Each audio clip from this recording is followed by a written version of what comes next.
TikTok secara resmi memulai operasional entitas usaha patungan baru dengan Oracle di Amerika Serikat yang diberi nama TikTok USDS Joint Venture LLC, di mana perusahaan gabungan yang dikelola investor Amerika tersebut memiliki nilai kesepakatan mencapai 235,9 triliun rupiah.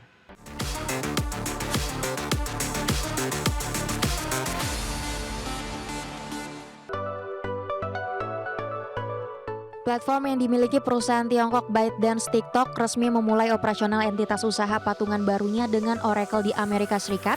Dengan investor negeri Paman Sam akan memegang kendali penuh atas perusahaan baru tersebut, di mana pembentukan entitas bernama TikTok USDS Joint Venture LLC ini merupakan respon langsung atas perintah eksekutif yang ditandatangani Presiden Donald Trump pada 25 September 2025. Melalui kesepakatan senilai 14 miliar dolar Amerika atau sekitar 235,9 triliun rupiah, nantinya struktur kepemilikan platform video singkat tersebut akan mengalami perombakan total setelah konsorsium investor Amerika Serikat yang dipimpin oleh Oracle dan Silver Lake kini mengambil alih kendali dengan kepemilikan saham sekitar 45%. Dalam keterangan resminya, manajemen TikTok menyampaikan bahwa langkah ini diambil untuk memastikan kelangsungan bisnis bagi lebih dari 200 juta pengguna dan 7,5 juta pelaku usaha di Amerika Serikat.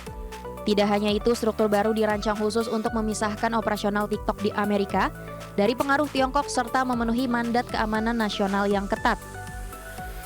Adapun secara rinci, struktur kepemilikan saham terbagi kepada 3 investor pengelola utama, yakni perusahaan ekuitas swasta Silver Lake, raksasa teknologi komputasi cloud Oracle, dan perusahaan investasi yang berbasis di Abu Dhabi MGX, dengan masing-masing memegang sekitar 15% saham. Sedangkan ByteDance selaku mantan induk perusahaan hanya mempertahankan kepemilikan minoritas sebesar 19,9. Berbagai sumber IDX Channel. Emiten perbankan PT Bank Mandiri Persero Tbk mencatatkan pertumbuhan kredit investasi yang solid sebesar 26,3% secara tahunan. Capaian ini sejalan dengan upaya mendukung program pemerintah dalam mendorong pertumbuhan ekonomi dan meningkatkan daya saing industri nasional. Corporate Secretary PT Bank Mandiri Persero Tbk, Adhika Vista, menyampaikan bahwa pertumbuhan tersebut seiring dengan penyaluran kredit yang disesuaikan dengan kebutuhan nasabah serta penyediaan solusi pembiayaan tepat sasaran, di mana sektor-sektor utama penopang pertumbuhan tersebut antara lain industri pengolahan, pengadaan listrik, gas, uap air panas dan udara dingin, pengangkutan dan pergudangan, serta berbagai sektor produktif lainnya.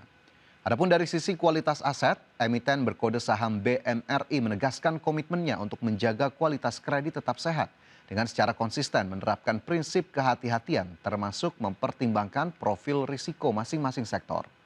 Kedepan Bank Mandiri akan terus mendorong pertumbuhan kredit baik di segmen wholesale maupun retail.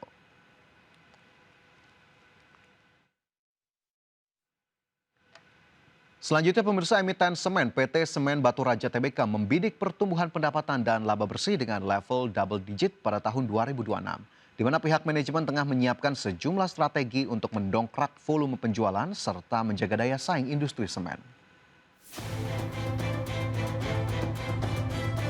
Emiten semen PT Semen Batu Raja Tbk membidik pertumbuhan pendapatan dan laba bersih dengan level double digit pada tahun 2026.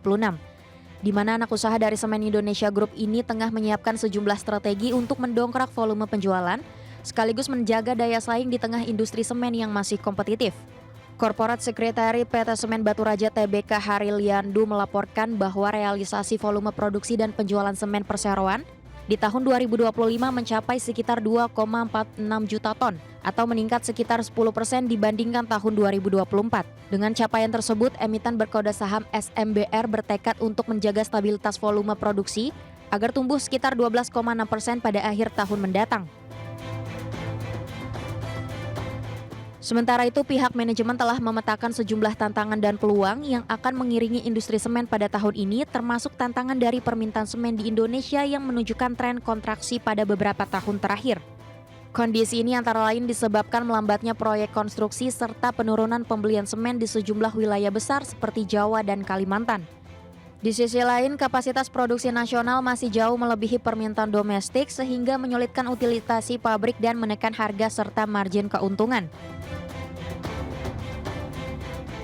Adapun dari sisi pemasaran, perusahaan fokus pada penetrasi pasar regional, retail, dan proyek infrastruktur serta penguatan merek di wilayah inti.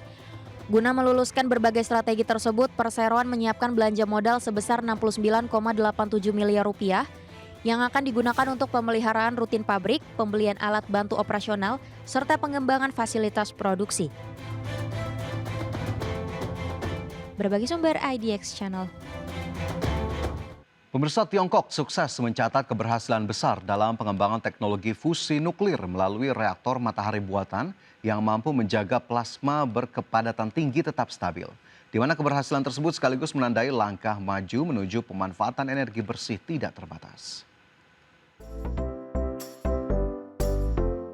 Tiongkok mencatat keberhasilan besar dalam pengembangan teknologi fusi nuklir melalui reaktor matahari buatan Experimental Advanced Superconducting Tokamak atau IS yang mampu menjaga plasma berkepadatan tinggi tetap stabil.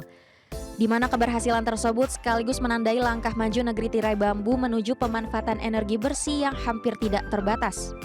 Sebagai informasi, teknologi fusi nuklir bekerja dengan prinsip yang sama seperti matahari, yakni menggabungkan atom-atom ringan untuk menghasilkan energi dalam jumlah besar. Dengan kata lain, fusi nuklir merupakan proses penggabungan dua atom ringan menjadi satu atom yang lebih berat dengan menghasilkan energi besar tanpa emisi gas rumah kaca dan hanya sedikit limbah berbahaya, sehingga dinilai sebagai salah satu sumber energi masa depan yang menjanjikan. Nantinya dalam reaktor fusi, bahan bakar dipanaskan hingga berubah menjadi plasma, yaitu gas bermuatan dengan energi sangat tinggi. Oleh karena itu, plasma harus dijaga dalam kondisi sangat panas, padat, dan stabil dalam waktu lama agar reaksi tidak terhenti. Sebelumnya, kepadatan plasma menjadi kendala utama dan telah lama menjadi tantangan dalam pengembangan reaktor fusi. Adapun Tiongkok bersama Amerika Serikat dan puluhan negara lain saat ini tengah terlibat dalam proyek International Thermonuclear Experimental Reactor atau ITER Internasional di Prancis, yang bertujuan untuk membangun reaktor fusi terbesar di dunia yang diproyeksikan mulai menghasilkan reaksi fusi skala penuh pada tahun 2039 mendatang. Berbagi sumber IDX Channel. Burkina Faso, Mali, dan Niger sepakat bekerja sama dengan Rusia untuk membangun satelit telekomunikasi pertama yang akan digunakan bersama di kawasan Sahel. Langkah ini diambil guna memperkuat kemampuan teknologi dan kedaulatan internet di benua Afrika. Burkina Faso, Mali, dan Niger sepakat bekerja sama dengan Rusia untuk membangun satelit telekomunikasi pertama yang akan digunakan bersama di kawasan Sahel. Kolaborasi ini menjadi langkah penting bagi aliansi negara-negara Sahel untuk memperkuat kemampuan teknologi dan kedaulatan internet di benua Afrika. Sebagai informasi, Sahel merupakan wilayah semi gersang di Afrika yang membentang sebagai zona transisi antara Gurun Sahara di utara dan Sabana Sudan yang lebih subur di selatan. Di mana wilayah ini terbentang dari Samudra Atlantik hingga tanduk Afrika yang meliputi negara-negara seperti Senegal, Mauritania, Mali, Burkina Faso, Niger, Nigeria, Chad, Sudan, Ethiopia, Eritrea, serta Somalia. Sebelumnya rencana pembangunan satelit ini telah dibahas dalam pertemuan tingkat tinggi di OUA Gaduaguo, Burkina Faso. Dalam pertemuan dihadiri oleh Duta Besar Rusia untuk Burkina Faso, Igor Martinov. Perdana Menteri Burkina Faso, Jean-Emmanuel Ouedraogo, serta kosmonaut Rusia Alexander Gorbounov fokus membicarakan rencana peluncuran satelit milik Rusia yang nanti akan dimanfaatkan oleh negara-negara anggota AES. Adapun proyek kolaborasi tersebut nantinya akan mencakup pembangunan satelit telekomunikasi dan satelit penginderaan jauh yang diharapkan dapat menghadirkan sejumlah manfaat antara lain untuk memperluas akses internet cepat, mengamankan komunikasi serta memantau wilayah Sahel yang luas dan masih minim infrastruktur. Selain itu, keterlibatan Rusia juga menandai perubahan pengaruh di kawasan Sahel, terutama setelah berkurangnya peran negara-negara barat menyusul penarikan pasukan Perancis dan sekutunya dalam beberapa tahun terakhir. Berbagi sumber IDX Channel.